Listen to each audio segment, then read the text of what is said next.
Welcome to on mobile. On মোবাইলের আরেকটি ভিডিওতে আপনাকে স্বাগত জানাই। এই যে মাদারবোর্ডটা আপনি দেখছেন, এই মাদারবোর্ডটা হচ্ছে রেডমি নোট 8। এই ফোনের এই মাদারবোর্ড, আর এই মাদারবোর্ডটা এই ফোনের ভেতরে ছিল। এই ফোনটা বিপ্লব বাবুর। বিপ্লব বাবু ব্যারাকপুরে থাকেন, আর আমার অনেক পুরনো কাস্টমার, আমার মনের খুব কাছের মানুষ।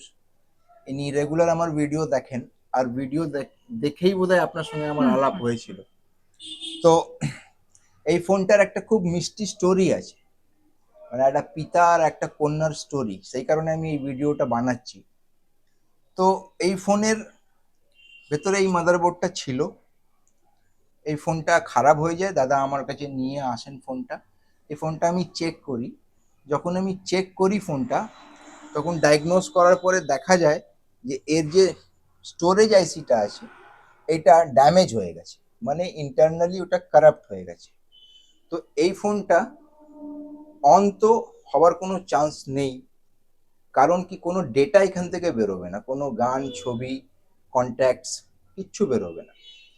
কিন্তু দাদা আমাকে বলেন যে এই ফোনটাকে আপনাকে যা হোক করে অন করতেই হবে। তো লাস্টে আমার কাছে একটাই অপশন ছিল, সেটা হচ্ছে যে একটা নতুন মাদারবোর্ড সার্ভিস সেন্টার থেকে আনিয়ে এই ফোনে ইনস্টল করা। তো ফোনটা হচ্ছে রেডমি নোট 8, এবং এখন এই ফোনের মাদারবোর্ড চেঞ্জ করানোটা কোথাও থেকে খুব একটা বিশেষ বুদ্ধিমানের কাজ হবে না। এটা হয়তো আপনারা যারা দেখছেন এই ভিডিওটা, আপনারাও এটা এগ্রি করবেন। কিন্তু মাদারবোর্ড নতুন ইনস্টল করে এই ফোনটাকে চালু এই কারণে করা হলো, কারণ এনার মেয়ে খুব জেদি, এখন বয়স খুব কম। তো ওনার মেয়ের বক্তব্য হচ্ছে যে পাপা, আমাকে আমার ওল্ড ফোন চাই। তো সে এখন জানে না যে এই ফোনটা বাইরে থেকে দেখতে ওল্ড যতই হোক, কিন্তু ভেতর থেকে একদম ব্র্যান্ড নিউ হয়ে গেছে, আর ফোনটা খুব ভালো চলবে। তো আজকে আমিও একটা সন্তানের বাবা, তো আমার কাছেও এটা খুব একটা আশ্চর্যর ব্যাপার যে সন্তানের খুশির জন্যে মা বাবা কি না কি করে। তো আজকে খুব আমার আনন্দ হচ্ছে, খুব মানে গর্ববোধ হচ্ছে এই ফোনটাকে সারিয়ে। তো এই ফোনটা বিপ্লব বাবুর, আমি আজকে বিপ্লব বাবুকে হ্যান্ড ওভার করছি। আর দাদা আপনাকে অনুরোধ করব, আপনি একটু ফোনটা কাইন্ডলি একটু চেক করে নিন।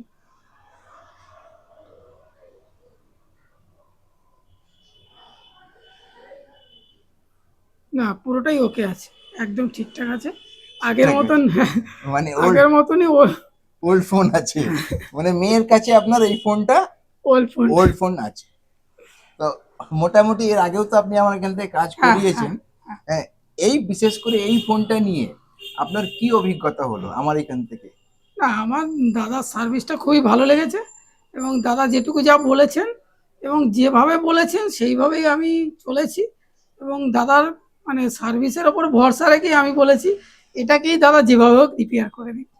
আমি নতুন কিনলে হয়তো কিনতে পারতাম।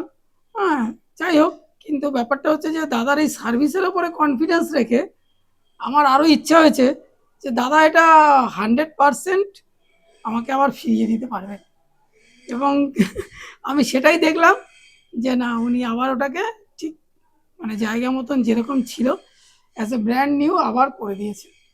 এটার জন্য দাদাকে অশেষ ধন্যবাদ। আপনাকে ধন্যবাদ যে আপনি এই ফোনটা, মানে এই ফোনের সঙ্গে একটা একটা মিষ্টি স্টোরি যেহেতু অ্যাটাচ আছে, সেই কারণে আমি এই ভিডিওটা বানালাম। তো এই ফোনটা ঠিক করে দিয়ে আমারও খুব ভালো লাগছে। আর আজকে হয়তো এই ফোনটা নিয়ে উনি যখন বাড়ি যাবেন, নিজের মেয়েকে এই ফোনটা দেবেন, তখন ওনার মেয়েও বলবে যে আমার ওল্ড ফোন আমি ফিরে পেয়েছি। হ্যাঁ, তো ভিডিওটা এই অবধি দেখার জন্য আপনাকে অনেক অনেক ধন্যবাদ। আর আপনি এই ভিডিওটা যেখান থেকেই দেখছেন, আপনাকে বলি যে ব্যারাকপুরের পরের স্টপেজ পলতা। ব্যারাকপুর খুব ফেমাস আছে দাদা বৌদি বিরিয়ানির জন্য। তো ব্যারাকপুরের ঠিক পরের স্টপেজটা হচ্ছে পলতা।